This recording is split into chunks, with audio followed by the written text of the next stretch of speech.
Olá, seja bem-vindo a mais um episódio do Mestre TV. E esse episódio aí foi bem legal porque eu perguntei no Instagram, gente, eu tô precisando de ideia, de tema e tudo mais, choveu de ideia. Várias das ideias a gente já tem vídeos, mas uma eu jurava que tinha vídeo e não tem, né? Então a escolha foi justamente para falar sobre bounce rate, ou seja, taxa de rejeição, que até estava comentando com o André e com a Thaís agora aqui, que praticamente todo curso de SEO presencial as pessoas perguntam sobre isso e praticamente toda palestra, depois da palestra ou quando a pessoa pega o microfone, a pessoa pergunta: Fábio, o que é uma taxa de rejeição boa? Ou, Fábio, eu tenho taxa de rejeição de 90%, isso é bom ou isso é ruim? Então, nesse aspecto, esse vai ser o papo de hoje.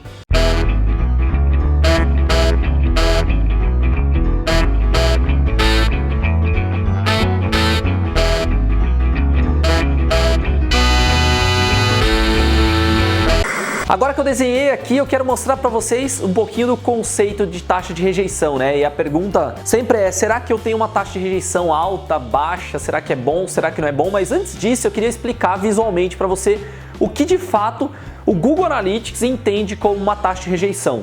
Então, toda vez que o usuário, vou interpretar que todas as suas páginas têm o Google Analytics, tá? Então, vou escrever aqui, ó, GA e GA. Quer dizer que ele tem ali o código do Google Analytics instalado nas páginas. O Google Analytics entende que toda vez que o usuário acessa uma página do seu site somente e ele para por aí, então ele pode voltar para o Google, ele pode voltar para a rede social, ele pode parar de navegar naquele momento, fechar o navegador e tudo mais. Quando ele só vê uma página, ele contabiliza isso como se fosse um bounce, ou seja, uma rejeição de usuário. Obviamente que a taxa de rejeição é a quantidade de usuários que acessaram e continuaram, que você tem aí essa taxa total de pessoas que continuaram, mas ele vai olhar o total de pessoas que passaram, né, por essa página e ele vai fazer o seguinte cálculo: pessoas que abandonaram, deixa eu ver se eu faço aqui, pessoas com uma visita, né, vamos chamar de uma visita de página, dividido pelo total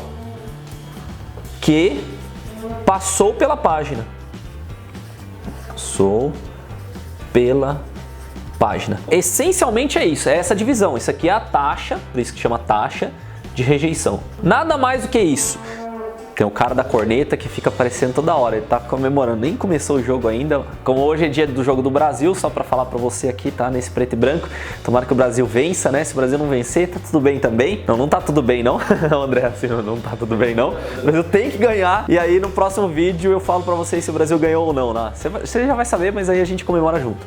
Então vamos lá. Então a taxa de rejeição é a quantidade de pessoas com uma visita só, com esse comportamento, dividido pelo total de pessoas que passou, incluindo essas pessoas de primeira visita. Tá? Então, essa é a taxa de rejeição que o Google Analytics contabiliza. Então, assim, é relativa. A próxima pergunta é: Fábio, eu tenho uma taxa de rejeição alta.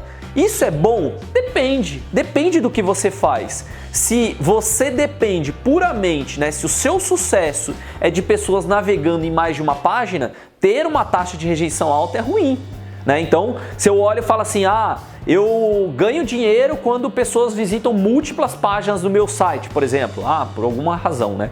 Múltiplas páginas. Então, isso eu posso considerar. Se a taxa de rejeição tá 80, 90, 95%, é uma coisa ruim. Porque o usuário não está engajando com o seu conteúdo, ele não continua a leitura. Então, essa é uma visão. Agora, já se nas suas páginas de primeiro toque, ele tem que fazer uma ação externa, por exemplo, eu sou um comparador de preços, e o clique leva a pessoa para o site de um e-commerce, por exemplo. Tá? Então, não me interessa muito o cara ficar navegando, o que interessa é o cara entrar e sair, porque o fato dele sair é aí que eu ganho dinheiro. Então, nesse caso, bounce rate alto é bom. No meu modo de ver, não existe uma média muito grande, assim, quanto é bom, quanto é ruim. A tendência natural é que sites de leitura, de conteúdo, tem um bounce por volta de 80, mais ou menos, 70, 80, 85%. Por quê? Se a pessoa lê o conteúdo, ela terminou de buscar aquela informação, ela está satisfeita e ela vai embora, a não ser que você tenha um conteúdo complementar. Agora, por exemplo, um site de serviços como é o nosso, é natural que o bounce rate seja mais baixo. por volta de 40%. Por quê? Porque a pessoa vai ver a página de serviço e eu quero que ele entre na página de orçamento. Isso para mim é o sucesso, né? Ele precisa navegar para uma próxima página, ou ele precisa navegar entre vários serviços para entender o que eu faço e depois chegar numa página de orçamento. Então, o ideal é que uma página de B2B, por exemplo, a pessoa tenha um bounce rate um pouco mais baixo. E nenhuma verdade absoluta, não é porque seu coleguinha lá que tem um outro site tem um bounce rate menor que o seu site é ruim. E o bounce rate, mais uma vez também, o bounce rate não é um fator de ranqueamento do Google. Também muitas pessoas perguntam, Fábio, mas bounce rate muito alto é ruim para o Google, eu já ouvi falar isso. Pelo contrário, do Google a gente nunca ouviu falar esse tipo de coisa. O que o Google olha? Ele tem uma coisa chamada taxa de sucesso de busca, tá? É uma visão, não sei se é desse jeito que eles chamam no algoritmo, mas simplesmente imagine que aqui a pessoa, para achar o seu site, né, ela fez uma consulta no Google, tá? Então, quando ela pesquisou no Google, ela visitou o seu primeiro resultado, tá? Ela chegou aqui, falou assim, não gostei. Ela voltou para o Google e clicou no segundo lugar, é um sinal para o Google, tá? Mais uma vez, é um sinal para o Google que talvez, ó, vários se, talvez, né, condicionado aí, talvez o primeiro lugar não respondeu a dúvida dela. Ou ainda, né, a pessoa pode ler o seu conteúdo, voltar para o Google e refinar a pesquisa. Isso não é uma taxa ruim. Quer dizer que a pessoa entendeu uma informação, ela refinou a pesquisa para ser mais específica e encontrar uma informação mais detalhada. Então, tem algumas coisas diferentes que o Google acaba absorvendo ali por trás, mas não tem nada a ver com a taxa de rejeição apresentada no seu Google Analytics. Então, quebrando esse mito, taxa de rejeição não é um fator de ranqueamento para o Google. Não é porque você tem uma taxa de rejeição alta que o Google vai penalizar o seu site. Isso não existe, tá? Quer dizer, na verdade, é o seguinte, para a ação que você está tendo com o usuário simplesmente está encerrando no primeiro mais próximo, né? Se a taxa de rejeição for alta, ele está fazendo só essa interação aqui. Aí, então, não compare a sua grama com a grama do vizinho. Primeira regra. Segunda regra, não existe taxa de bounce rate, né? Bom ou ruim para o Google. O Google não vai pegar os dados do time de Google Analytics e usar no algoritmo dele. Ele não usa esse tipo de informação e pode ficar tranquilo com relação a isso. Agora, falando de fatores que influenciam no bounce rate, tá? Primeira coisa que é legal de você ter sobre dados, a gente usa mais uma vez, é o Google Analytics, né? O Google, caneta diferente, né? Google Analytics, que a gente acaba utilizando para poder fazer a avaliação da taxa de rejeição. E é legal você olhar a taxa de rejeição. Primeiro, as pessoas às vezes olham, meu site está com taxa de rejeição de tanto, isso é bom ou ruim? Primeira coisa que eu olho, eu falo, depende não só do percentual, mas depende do canal, a origem, tá? Então, por exemplo, quando você segmenta por origem lá e eu consigo ver do Facebook, a tendência é que a taxa de rejeição seja alta. A pessoa ali está interagindo na rede social, tá ali verificando um monte de coisa, ela vai, clica no seu resultado, depois ela quer voltar para a rede social.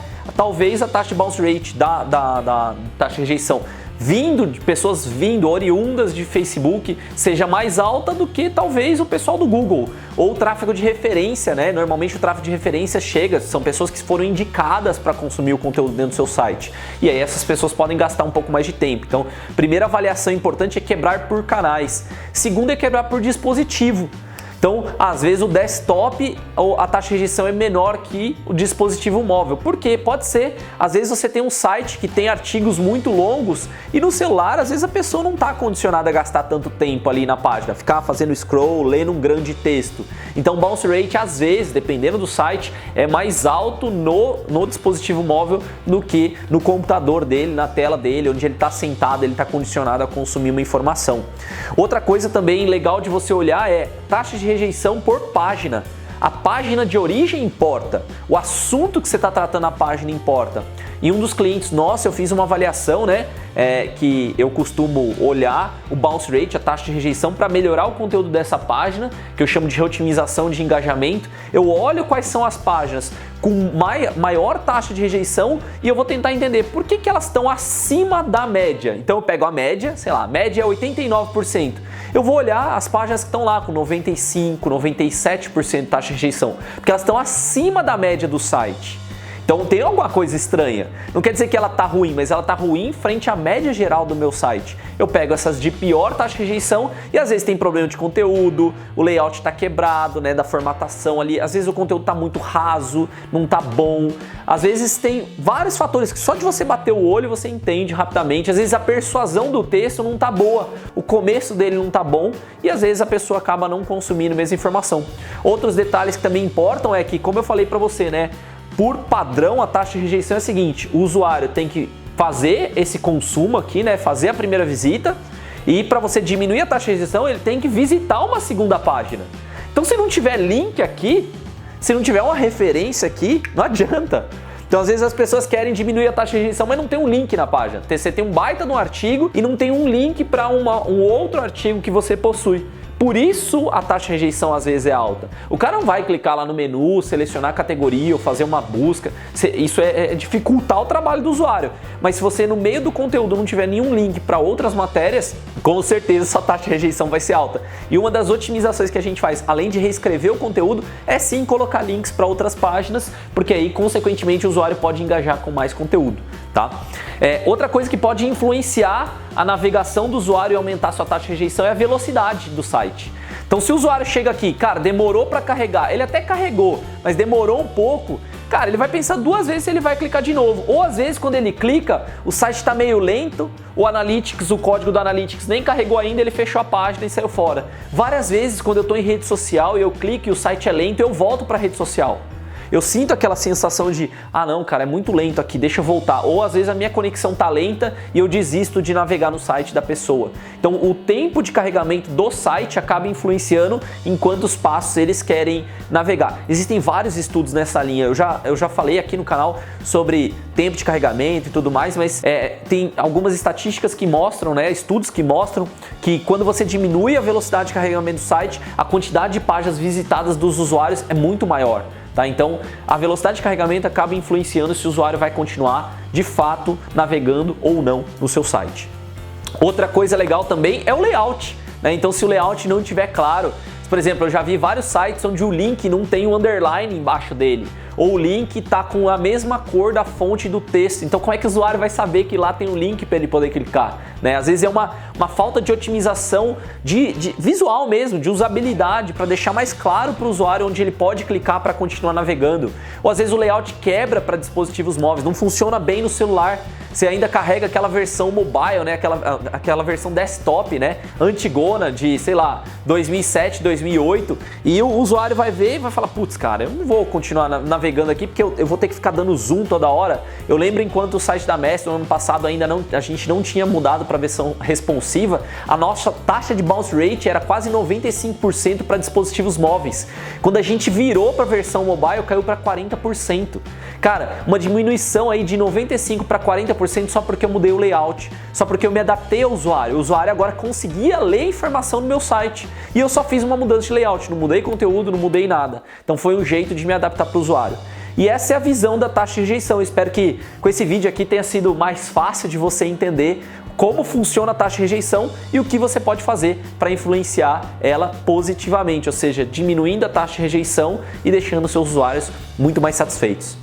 Aproveitando que eu tô falando sobre engajamento, eu quero deixar você com o episódio 81, onde eu falo sobre 3 formas que você pode aumentar o engajamento com o seu usuário. Não só no seu site, tá? Mas em redes sociais, através de e-mail e no site também. Eu acho que você vai gostar bastante desse material, fica essa recomendação aqui. E se porventura você ainda não acompanha a gente aqui no YouTube, basta clicar no botão de se inscrever, vai aparecer um botãozinho aqui no final do vídeo, ou tem um botão aqui embaixo no próprio YouTube para você se inscrever e receber vídeos todas as semanas. Não esquece de ativar as notificações, clicar naquele sininho ali, porque senão o YouTube não entrega para você do jeito que a gente gostaria, né? E qualquer dúvida é só deixar abaixo nos comentários. Eu sou o Fábio Ricota e esse foi mais um episódio do MES TV. Vai Brasil, tomara que o Brasil ganhe, espero, você já vai saber o resultado, mas se o Brasil ganhar, vem aqui, comenta, né? Deixa nos comentários, só não vale xingar o menino Ney, tá? O menino Ney, a gente ama ele muito, menino do Peixe aí, do Santos, a gente ensinou ele a jogar bola e agora ele vai fazer gol pela seleção. Tô apostando aí em 3-0 Brasil no jogo de hoje.